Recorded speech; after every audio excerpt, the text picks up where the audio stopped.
Мы сейчас находимся, можно сказать, в эпицентре беспорядочного дорожного движения столицы, на Ошском базаре. Это можно увидеть, где расположены машины нарушителей и в неразрешенных местах. Одного из таких нарушителей сейчас эвакуируют инспектора ГОБДД. В прошлый раз мне ваши сотрудники сказали, что инвалидам штраф не выписывают. Я не понимаю, почему сейчас мою машину эвакуируют? У меня же знак инвалидности на лобовом стекле прикреплен. Мне говорили, что я могу парковаться где угодно. Вон же знак перед рулем машины. Перед законом все равны, а раз так, то никому не дозволено нарушать ПДД, даже если транспортом управляет человек с ограниченными возможностями физического здоровья. Но в этот раз блюстители дорожного порядка решили проявить гуманность и не стали забирать автомобиль на штрафстоянку инвалида второй группы. Все ограничилось лишь строгим предупреждением. Ему парковаться тоже запрещено, но мы тоже сейчас его принуждать к штрафу тоже. Человеческий фактор же есть, он, наверное, знак не заметил, поставил, да? Или просто взять и оштрафовать тоже, это, по-моему, не будет хорошо с нашей стороны. Перед тем, как забрать машину, то есть эвакуировать, сотрудники ГОБДД или же эвакуаторщики, они пломбируют все двери машины. После этого должны они погрузить это на эвакуатор. Но если владелец машины успевает до того, как машина погружена на эвакуатор, то машину его отпускают, при этом выписывают административный штраф.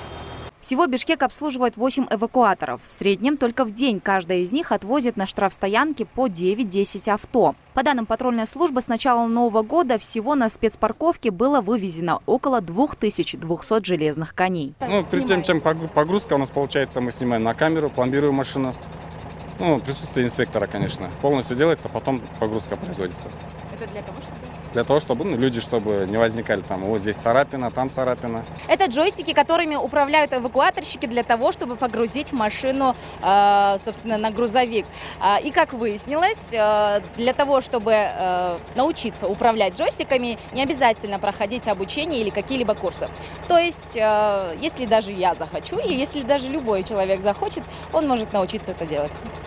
Если автомобиль эвакуатор все же забрал, то в первую очередь несладко придется его законному владельцу. А все потому, что ему придется выложить немалую сумму, чтобы вызволить своего железного коня. 1250 сомов. Ровно столько и стоят услуги блюстителя дорожного порядка. Плюс к этому за каждый час провинившийся должен заплатить по 6 сомов администрации автостоянки, если это легковое авто. А возможно, придется и серьезно раскошелиться. Все зависит от степени тяжести нарушения. Кроме этого, ко всем вышеперечисленным взысканиям добавили оплату штрафов, зарегистрированных по безопасному городу и в едином реестре нарушений. Ранее законодательством Кыргызской республики эвакуация совершалась именно под знаком 327 с дополнительным знаком эвакуация.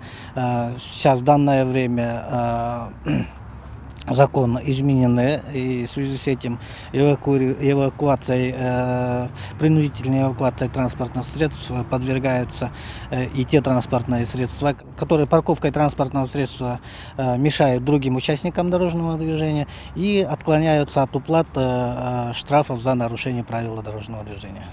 Стоит отметить, что в 2018 году вокруг эвакуации авто разразился скандал. ГОБДД обвинили в создании коррупционной схемы, где компания «Портал Групп», выигравшая тендер, повышала цены за свои услуги в 2 раза. Дело передали в суд, и во время разбирательств работа эвакуаторов была приостановлена. Ее возобновили в августе 2019 года, и цена эвакуации была снижена на 100 сом.